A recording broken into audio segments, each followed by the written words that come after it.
Bismillahirrahmanirrahim. Mr. Guy Ryder, a DG ILO, I want to thank you for holding this virtual ILO summit and at a very critical time for labor all over the world. The lockdown, because of the pandemic, has hit the labor community the most. And this is why this summit is extremely important, because the issue is ongoing. The virus, the pandemic is ongoing. In some countries it's coming down and then peaking. In other countries it is still peaking. And so therefore it's very important that all of us have some sort of a combined strategy to deal with with this vulnerable section of a society, labor. I will just give you an idea of what we went through, what Pakistan went through when we imposed the lockdown to stop the spread of the virus. We were faced with this twin challenge. On the one hand, we had to deal with a spreading disease which we knew would overwhelm our hospitals. Our healthcare, we knew, could not cope if suddenly this virus peaked. So on one hand, we had to slow the spread of the virus. But then we had this other problem. What do we do with this informal part of our economy where most of people were self-employed, where the labor force was not registered? So we had no record of our labor force. So when the moment we imposed the lockdown, suddenly all these people became unemployed. And not just unemployed.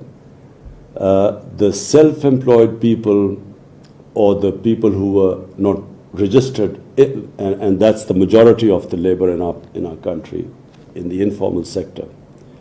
Now the problem we faced was that this labor, their families depended upon the incomes, the daily incomes or the weekly incomes of this labor. And if they could not earn, their families could not eat. So in the beginning, we had the situation in the first 2-3 weeks where cars going into poor areas of our society were actually attacked by people who were hungry. So therefore, we came up with this idea of a smart lockdown. We decided that we would, on the one hand, stop all places where there were public gatherings. So schools, colleges, marriages, anywhere, sports activities, everything we stopped. But on the other hand, we allowed other activities like construction and agriculture. We did not stop any workers in the agricultural area because, of course, then we would have had a huge food crisis. But construction activity, which employs most amount of workers in our cities, we open it up fairly quickly. On top of it, we decided that we needed to transfer cash to this informal part of our labor, which there was no registration. Those who were registered, we asked the employers to keep them employed, and we compensated for them. But the ones who weren't registered, we set up the system of people registering with our SAS program, which was this program through which we distributed money. We had desks everywhere where people were registering there. We had them checked. And then in Pakistan's history, never was so much money transferred to so many people in such a short space of time. So that's saved us from some of the worst aspects of the lockdown. For instance, we saw what was happening in India. India did the opposite. They went for a curfew almost. And they had the huge problem of millions of migrant workers who were just left stranded. And on top of it, their poverty, because of this very strict lockdown, their poverty rates have gone up. But having said this, the future is very uncertain. We don't know how long the economy will take to recover from the impact of this lockdown. So no one is sure right now where we are headed. And we are all praying that some vaccine comes out as a cure to this virus. But in the meantime, this uncertainty prevails. And what we all know, the most vulnerable section of our society remains our labor. And that's why this summit is extremely important. We need to share ideas.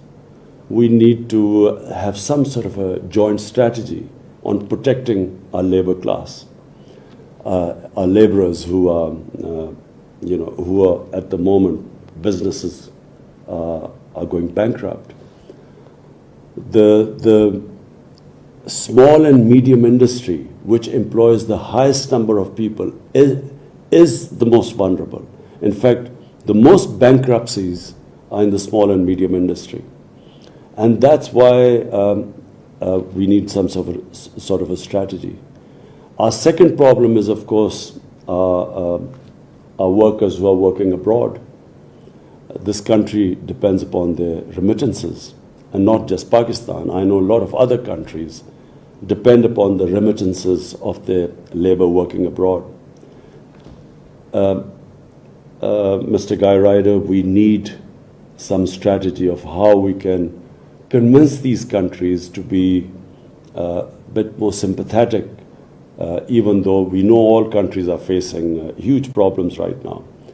But we need them to be sympathetic to these laborers who are working in countries which we know are facing problems.